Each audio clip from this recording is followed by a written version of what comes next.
So we're going to represent the process of the digestive system from a model that is divided in two.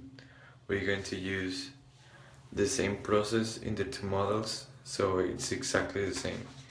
The only thing is that we're going to represent them in two different ways. One is going to have junk food, and the other one is going to have a very healthy food, for example, vegetables and fruits, and the other one is going to have um, Coca-Cola and all the stuff. So we're going to represent the process of the food since the moment that enters to the mouth to the moments that go out of the system, and we have the two representing the when the people eat junk food, and the other one when the people eats the healthy food, so we can have two different results and two conclusions, and we at the end have a good conclusion about it. Well, in our project or model, we are including some organs, and I'm going to describe like every specific function of every organ. So first we have the mouth, is where the food is chewed into smaller pieces. Yeah, the pharynx is next, is where swallowing occurs, and food is passing through a tubular entrance to the esophagus. The esophagus connects the pharynx with the stomach, and contraction of the esophagus push the food through a sphincter and into the stomach. Next, we have the stomach, and the stomach has principally three functions, and it mixes and stores food until they can be further digested. It secretes chemicals that help break the food passage of food into the small intestine. Um, Also, the stomach is where more chemical processes occur, so it's an important organ to the digestive system. Well, then we have the small intestine that is nearly 7 meters in length, and the inside surfaces of the intestines are covered in smaller projections called microvilli and work to absorb food molecules that have been broken down by the processes of chemical digestion. Uh, the small intestine has three different parts, and most chemical digestion occurs on the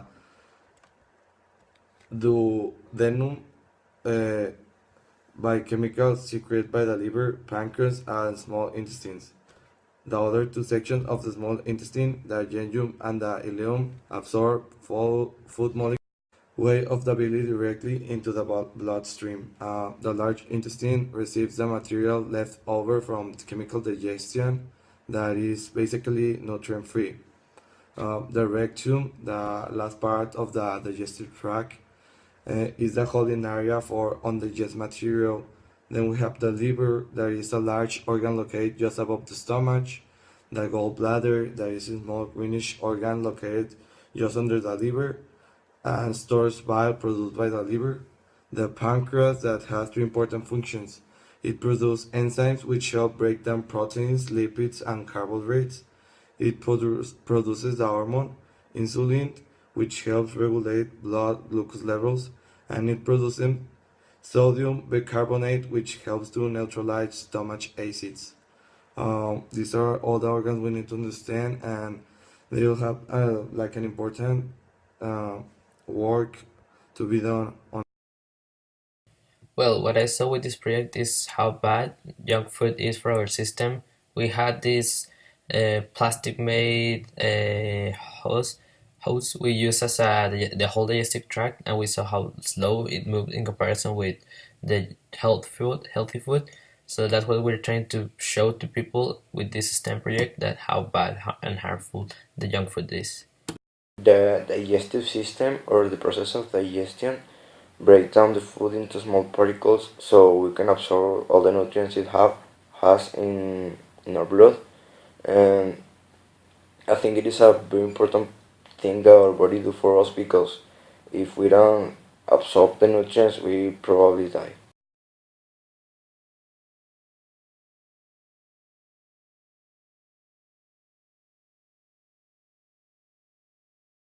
Materials we're going to need is a funnel, a transparent plastic hose, a wood table, and a plastic bottle. We put the funnel in one side of the hose and we put that side on a high place with the table. Then we put the plastic bottle at the lower point simulating the stomach. And at the other side of the bottle we put another hose simulating the intestines and the rectum. In my opinion, I think this is harder than I think it will be because it had many process and it had many things I didn't know about the digestive system. And the model is more difficult than it's supposed to be, and have and we require more materials that the ones that we think. But it's cool, and I have know more things about the digestive system and how we get our energy for our daily life. Well, my personal reflection of this project or model is that it had been like harder than I thought, but I think we're going to have a good final project. Um, we have like up to 40% of the work done. We already have all the materials. We only need to put us to work and yeah, all that stuff.